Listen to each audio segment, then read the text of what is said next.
Hello guys, how are you all? Hope you all are doing well and staying safe at your own places.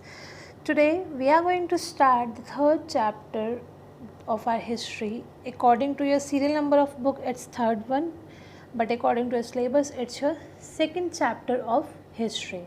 The name of a chapter is Rural Life Under the British Rule. In this chapter we are going to read about that how Britishers start controlling in rural areas of our country. Clear? And according to this chapter, we are going to read about the different plans or different system due to which the Britishers were able to make system of rural India good, because you know very well if you talk about the rural areas. So in rural areas, people are mostly dependent on agriculture activities.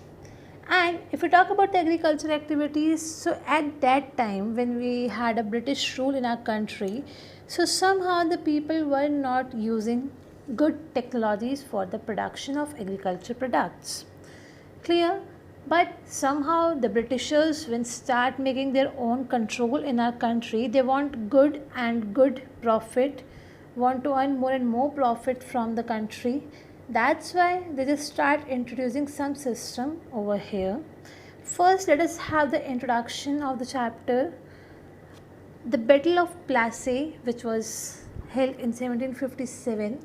After the Battle of Plassey and after the Battle of Buxar, battle occurred in 1764.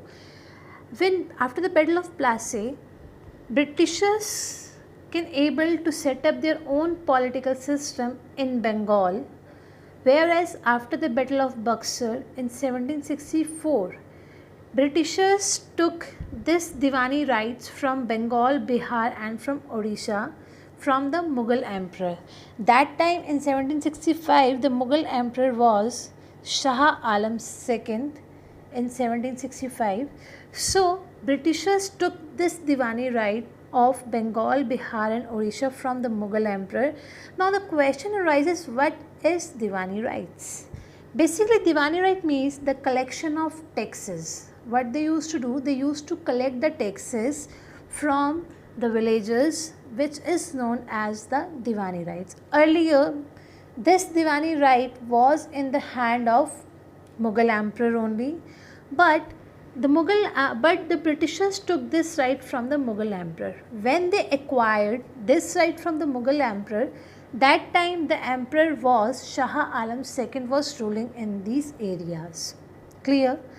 And after this, when they just able to make a full control, they can able to control these areas, so the company get benefited from financial administration as well as the political responsibilities. Now all the political decisions held in the hand of Britishers only, financial system held in the hands of the Britishers only.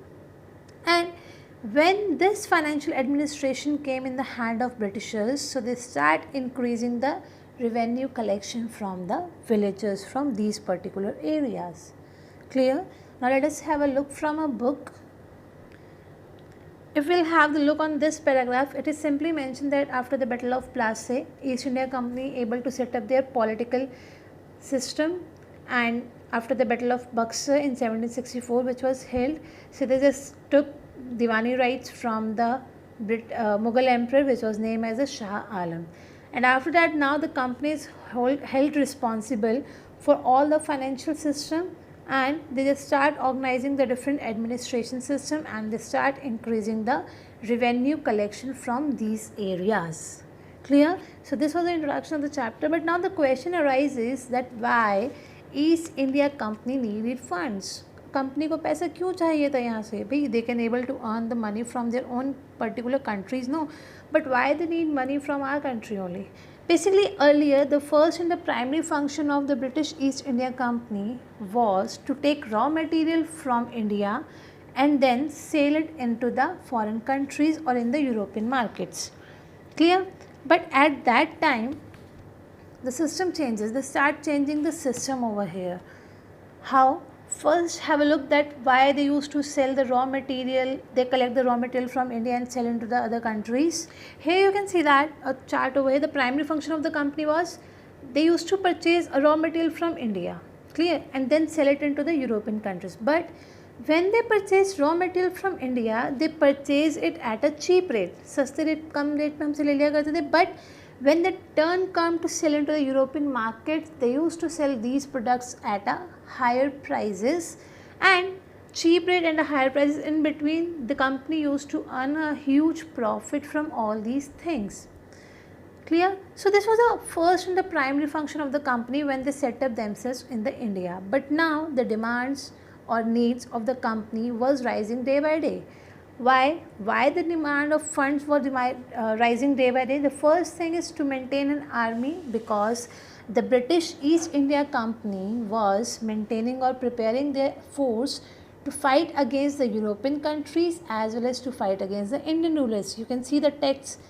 पैसे किससे ले रहे हैं? हमसे. किसके against खड़ा कर रहे हैं आर्मी को? हमारे against. So this was the simple procedure of the British East India Company, as well as to pay dividend to the share holders. Share holders company में पैसे इन्वेस्ट करते हैं and dividend in the form of profit. अगर हमने कहीं पैसा invest करा, we need return, no, so that return is known as a dividend. ठीक है.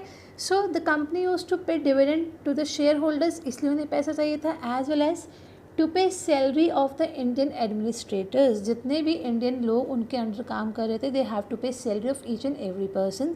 That's why Britishers need more and more funds, and they used to collect all these funds from India only. The simple procedure here, that what was the primary function of the British East India Company, and the question, the required of money was increasing. Why they need more funds? Now they need more funds so that they can able to maintain huge army, as well as send money to the England so that they can able to pay dividend to the shareholders, as well as to pay the administrative expenses. Now the question arises, as they were having the need of all these things, so to fulfill its requirement, that means to fulfill the requirements of a fund, East India start earning the money. They just want to earn more and more money. So East India Company turned their attention towards the agriculture. इन्होंने क्या देखा, इन rural countries और in India agriculture was the main source of income. ठीक है. तो they just turn whole attention towards the agriculture sector. Now the company introduced, British East India Company introduced new revenue policies कि भाई किस किस तरीके से नए systems launch किए जाएँ so that they can able to earn more and more money from agriculture sectors.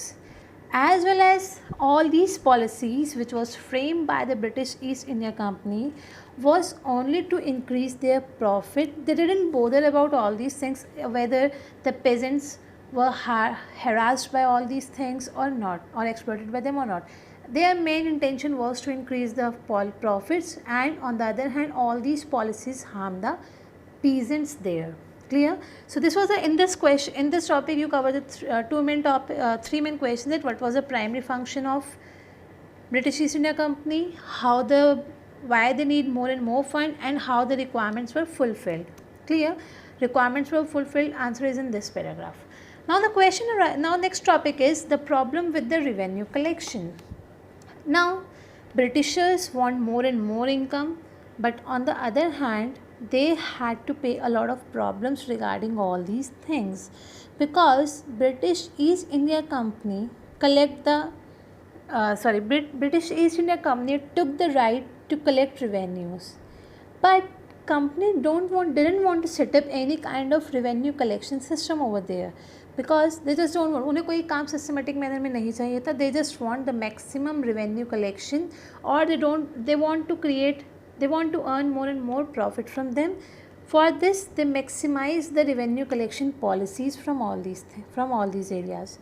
Whereas if we see about the condition of the Bengal at that time, Bengal was facing a lot of decline means kami in the agricultural production, and farmers were not able to pay their dues. They were not able to pay the money to them, as well as artisans was also not able to earn their livelihood. So in this way agricultural production was declining, artisans were not able to pay the revenue. So in this way these people were not able to pay the revenue to the British East India Company. As well as during this time, Bengal was facing a lot of trouble regarding the famine, and because of this famine, 1/3 of the population of Bengal finished over there, and which caused the very you can say that a lack of insight, that means lack of which caused a lot of problems, and East India Company faces a lot of problems regarding the official concepts there. And officials of the company was also not interested to collect any of the revenue, because Indian people were working under the British East India Company. So somehow the Britishers, the people who were working under the British East India Company were Indians. Clear? And somehow they were having a soft corner for their own people. That's why the British officials, or you can say that the officials of the company, employees of the company, were also not interested to collect any kind of revenue from the people. Clear? So this is all about the problems with the revenue collection. Just go through with these two topics. If any doubt, then you guys can ask. Till then, take care. Bye bye. We'll cover the next topic in our next video. Bye guys.